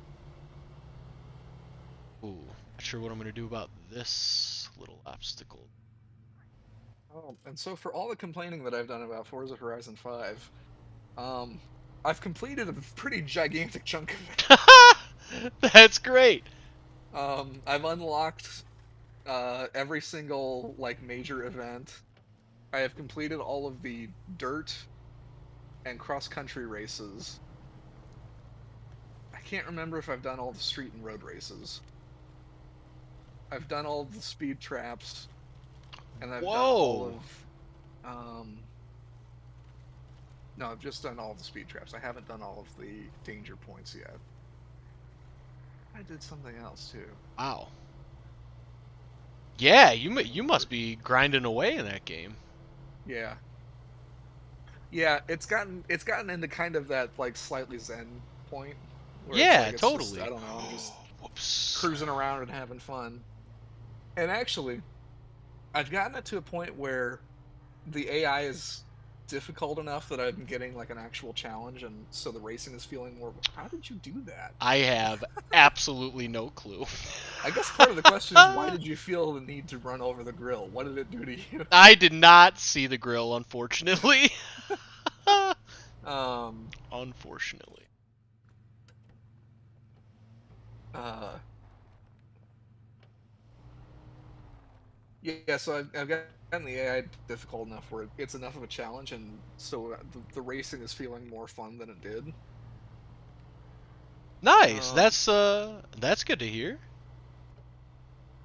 I will say though, I'm still frustrated at like I've completed all of certain types of events, and there is zero fanfare when you do that. I mean, Yeah. you get like an in-game one of the you get an in-game accolade for doing that, but like you get accolades for doing flipping everything in that game. Right. It's like what? Right, so it doesn't feel special. Yeah, it's like I don't know, some kind of cutscene or something, just to kind of be like, wow, you did every single event. And this also kind of Right. comes back to my earlier complaint of like it's praising you for doing all kinds of little tiny things in the game. And then when you do something big and it's almost the exact same thing, it doesn't feel like you really achieved anything. Yeah. Yeah, that's a fair point. I I don't know. I feel Yeah, like it's like they I'm try to not get you sure. so hyped up about basically inconsequential things, and then when you do something consequential, it's like nothing. Yeah. I'm not sure that this is quite the term, but it feels like the game has some narrative dissonance issues. Okay. Like there's this disconnect between the actions you do and the kind of like rewards and praise that you get for them. What am I running That into? none of it feels quite appropriate, and so it's I don't know. It just feels it's like I get annoyed because they are praising me all the time for nothing, and then I do something that I feel like was good, and I get nothing, and I'm like, what the heck, Right, guys? right. Like you weren't impressed by me completing literally every single event in Yeah. in the Horizon Festival. Hmm. And like not just completing it, but like also winning it, like getting the full three Right, stars. It's like, right.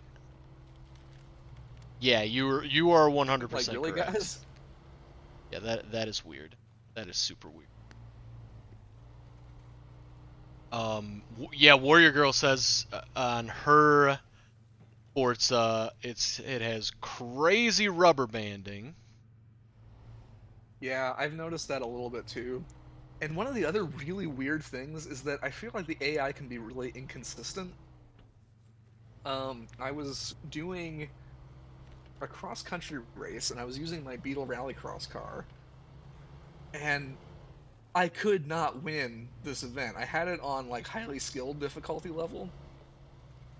I kept running it, and I was tuning the car's settings, like trying to dial it in just right. Nothing I could do could get it myself to a point where I could win it. I was getting so frustrated, Oh. and and I was like, I'm not going to change the difficulty level because I have completed every single other event with this car at this difficulty level and Right. was able to win them. I'm not going to do that. So I finally stopped and I used a different vehicle, blew the event out of the water. Whoa, that's so weird. And it was a vehicle that like I hadn't done any specific tuning to it. I mean, I'd done some upgrades to it, but not like going in and fine tuning. So yeah, I don't know. The AI feels inconsistent. Interesting. Yeah, that is a weird one. And I I guess I have mixed feelings about asking the player to adjust the difficulty level. Um, Okay.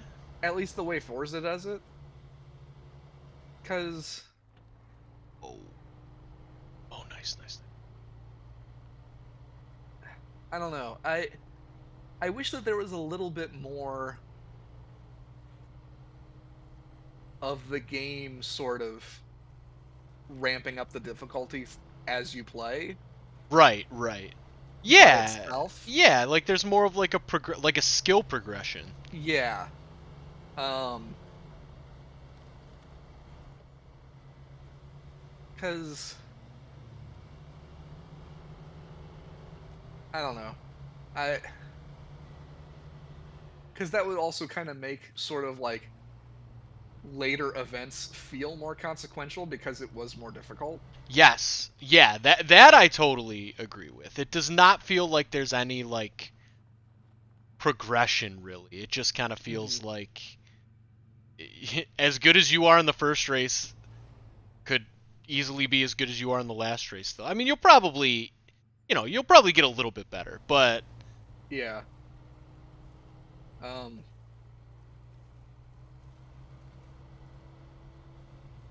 which I get that some of this is because they want anyone to be able to jump in and play it at a difficulty level that they're comfortable with, and they don't want to restrict you from doing certain event like because you can do it on basically any event in any order that you want, and so yes. I could see that causing some difficulty issues.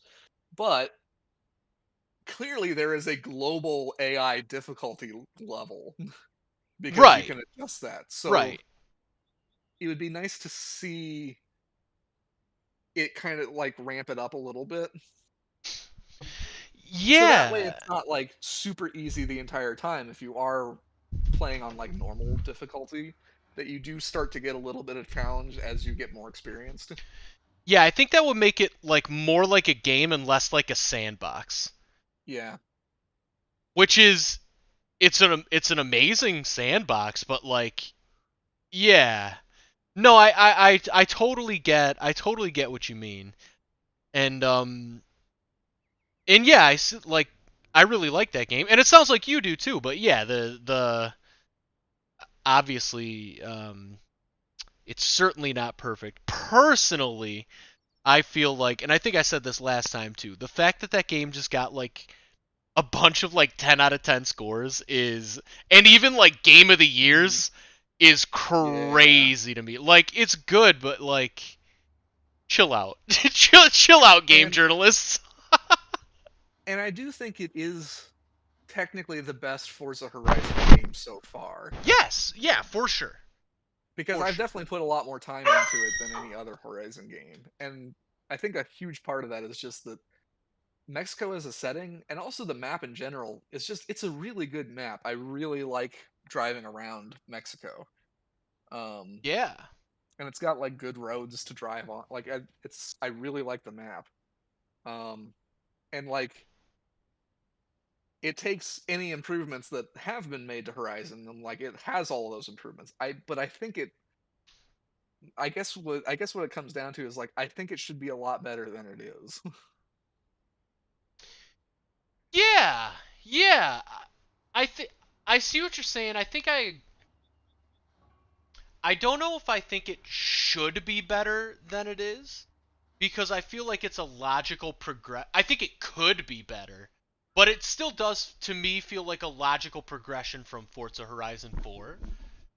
But I mean, it's to me, it's like it's FIFA syndrome. It's Call of Duty syndrome. It's like hmm they can only iterate so much, or else the core fans will lose their minds for some reason. And it's like, hmm I don't know. It's like I do have sympathy. Oh well, I don't. I have zero sympathy for EA. Let me make that very clear. EA's Yeah. garbage in every way. But I do have sympathy for like the individual developers who work on these games, who like a lot of them probably do want to innovate, but they're probably literally not allowed to, because if next year's Call of Duty is too different from this year's Call of Duty, then the internet will explode for some reason. hmm So it's like it's an unfortunate situation, and I feel like maybe the Forza Horizon people feel that same. It's like they're on the fifth one now. They're all basically the same, hmm and maybe what they Well, need to do is just make a new.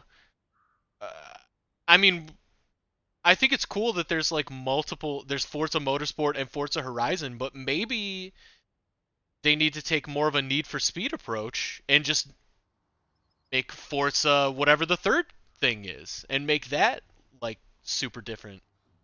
I don't know. I don't know. yeah, I don't know. Well, what I mean is like there are just little things that like I don't think should still be problems. One of the big ones that I mentioned was like the visual modifications feel really thin, Ah, yeah, true, and true, true. a lot of them also feel really lazy. Um, because so many of like the new vehicles only have the front splitter and tow hook or the little generic rear spoiler as visual modifications. And it's like it's I would not be surprised if they were basically the same models that they just scaled up and down for whatever vehicle they were Right, attaching right, them right. to. And that just feels really lazy.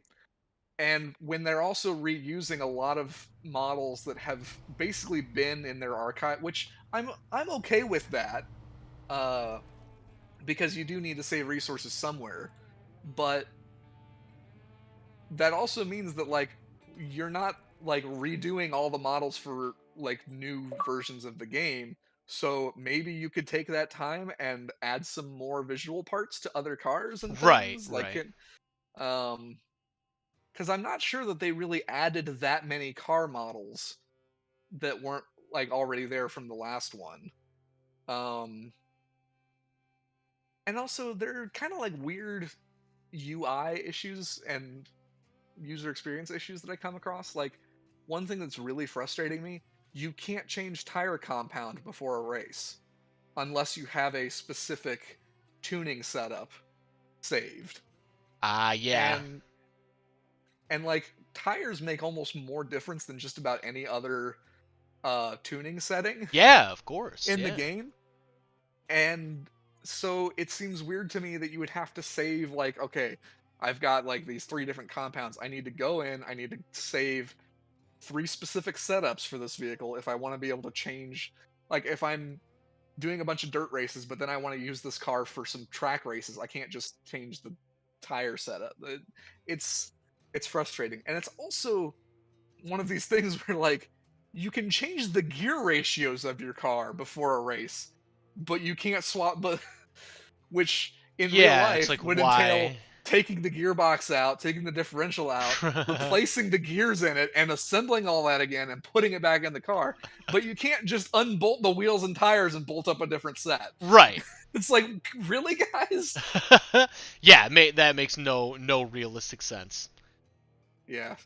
Yeah, And it's frustrating because like I'm gonna want to change my tire compound more than I'm gonna want to change a lot of the other tuning settings. yeah, for sure. And I think what you just said, another big. Oh, sorry, puppy. Um, another. I don't. You guys. I think you could see just the top of my dog's head. I just reached out to pet her, and she was not expecting it. She kind of jumped up. Um, but no, I think one of my biggest problems with the game, which again, we're criticizing, but we both really like, just to be super Mhm. clear. Um, but I do think the menu is like a catastrophe top to bottom. Like the whole menu system in general is crazy and so overwhelming. Yeah. Well, Eh, and also you can't always access everything from the menus. Like I can't do a wheel spin from the garage menu, but I can do it right, when I'm in the pause menu. right. It's Like what? so weird. It's so weird. I- but yeah, it's things like that. And also like um I mean, even if they could just like have some kind of celebratory cutscenes or things that aren't just uh like basically your car parked in front of something Yeah. for I don't know. Yeah, we got characters out here doing every kind of dance imaginable in Fortnite. Just give us some more options. Yeah, I don't it's like the other characters that you interact with in the game. The like if you're doing a story mission, you just get this generic thing with like those character models standing next to a car talking. Like they couldn't be bothered to animate some sort of scene that kind of like gives it a bit more character. I mean, like take some inspiration from like Grand Theft, like of all things, Grand Theft Auto. Like even all of the online side mission stuff, they all have like unique cutscenes to like kind of set the scene and set up the story and whatnot. Right. Yeah, no, there's definitely a lot to be improved. Also, Warrior Girl says, I feel like the menus are perfect. See, there is a reason, Warrior Girl, that you never see me mess around with the menus is because I find them confusing and intimidating.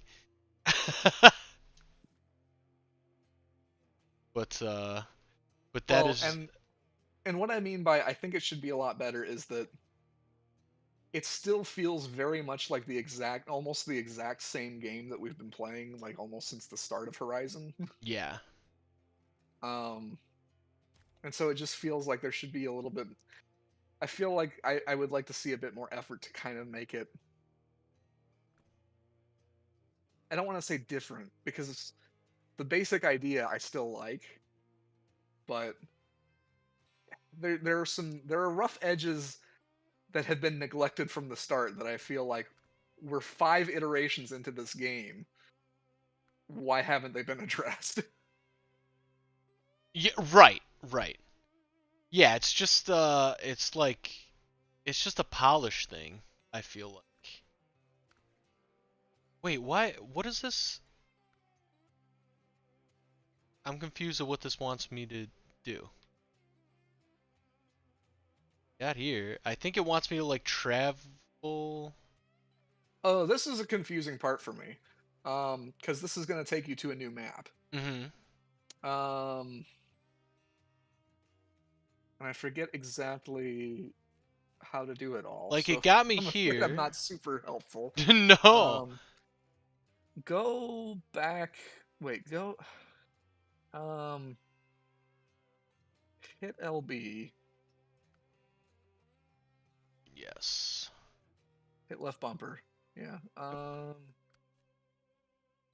wait a minute. Ah, got it. Okay, cool. Nice. Yeah, and then empty because your vehicle's still in storage, so I gotta get out of storage. Okay. Starting. So this is one of those things about Snowrunner that I feel is. I feel like the. Speaking of user interface issues, Snowrunner has a lot of bizarre, like, vehicle management and menu choices that I think make it way more difficult than it needs to be and way more confusing. Yes. Because I don't even fully understand the whole, like, you need to put this vehicle in storage, and then to retrieve it, you need to go to a new location, you need to select storage, and then you need to pull it out of storage to put it in the Yeah, garage. right. So you can take it out of the garage so that you can drive it somewhere. And it's like, why wouldn't it just automatically move? I mean, I guess if you wanted certain vehicles in certain locations and certain ones in other ways, but it still kind of feels like, why can't you just go to like a sub menu and say send this car to this location, as opposed to put it in storage, put it somewhere, like, I don't know. It's Yeah, no, I 100% agree. And it's extra layers that don't need to be there. yes. And I also agree with Warrior Girl that if there's one thing I've learned from doing this stream, it's that yes, at their core, most racing games do feel very the same. I mean, they're the same game just with a different coat of paint. But I guess, I mean, you could probably say that for any genre of game, but I think it's more apparent in racing games because at the end of the day, you're just driving fast to the end of a spot and trying to beat other people. And that is consistent throughout every racing game, and it's like a little easier to like see the like seeing the sausage being made. I guess with the racing games, that is one thing I've noticed for sure. Is there are times, and to be honest, that's kind of a reason why I wanted to try a game like this because it's different. I'm getting kind of bored with just like the standard racing game grind. But no, I There's do very agree with different that. goals in this game. Yes, totally, very different, very different. But yeah, that is definitely something that I've found. It's been really interesting that I've picked up from this experience of streaming here. Is like the skeletons are so often identical for every single one of these games, and it's just kind of the polish on top, really. Um, that makes them so different and interesting. And also, I was gonna go explore Alaska, but I feel like this is probably the perfect time to end the stream. It's a few scant minutes early, but I don't really know what else I really am gonna do in this game. But hey, I would say this is a success. We got through the full 2 hours. This is by far the furthest I've ever gotten in this game. I haven't gotten super frustrated. Just my general, always simmering level of frustration, which I consider to be a success. So that is awesome. And Oh, you might actually play some more. I might, I think we're at a, I'm at a level currently where I would definitely play this game some more. I'm not sure if that's going to be the plan for next week. We will see. But yeah, I think I could see myself coming back to this game for sure. Um, but anyways, yeah, I guess with that, that's gonna do it for the stream. So thank you for watching, everyone. Thank you as always for joining, Joel. Some really great Star Wars conversation today. Yeah, that wasn't entirely what I was expecting us to talk about. I was kind of talking more about like all the crazy game studio. We literally didn't even address it. Yeah, all the game studio news, but Yeah, Maybe next week. yeah. I guess we'll have to talk about that at a later date. But yeah, gaming studios be crazy. I guess is the Yeah. is the too long didn't read version. Bye, bye, bye. Yeah, for real. Um, but anyways, thank you for watching, everyone. We do this every week on Tuesdays from 2 o'clock to 4 o'clock Eastern Time. We always stream some kind of racing and or driving game. If you're unaware, this is the official live stream of Autoblog.com, which is an automotive website. We have all kinds of automotive news and reviews on the website. We are all over social media as well, so be sure to check us out on Facebook, Twitter, Instagram, TikTok, any social platform that you prefer. We do have a podcast as well. It's called the Autoblog Podcast. You can listen to that anywhere where you listen to podcasts. Thank you for the follow. We'll call you the Ripper.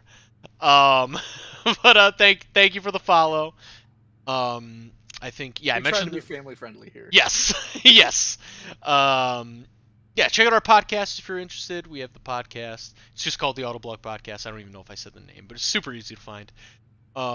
We have a merch store. It's available at redbubble.com/people/autoblog, or you can just search the term Autoblog on redbubble.com, or you can just go to the link in our Twitch bio, which is probably the easiest. We've got all kinds of good stuff. We got like coffee mugs, t-shirts, hats, throw pillows, like photography. Did I say cats? I meant hats. I wish we had Autoblog cats. I was like, wait, this is a new product I'm not aware of. Just get yourself an Autoblog cat. Yeah, all kinds of interesting stuff on the merch store, so check that out if you're interested. And then last but not least, I'd like to end these by saying if you have an organization, a nonprofit organization, or a charity organization that you like, that you think does good things for the world, maybe one day that will be Autoblog's very own cat adoption center. An idea from Autoblog Green editor John Snyder in the chat just now. But yeah, if you have an organization that you like, support them this month. And every month, but especially this month. But yeah, so that's going to do it for the stream. Thanks again for watching, everyone. And we will be back next week, Tuesday, same time, same place, for more. So thank you again, Joel. And we will see everybody next week. Adios.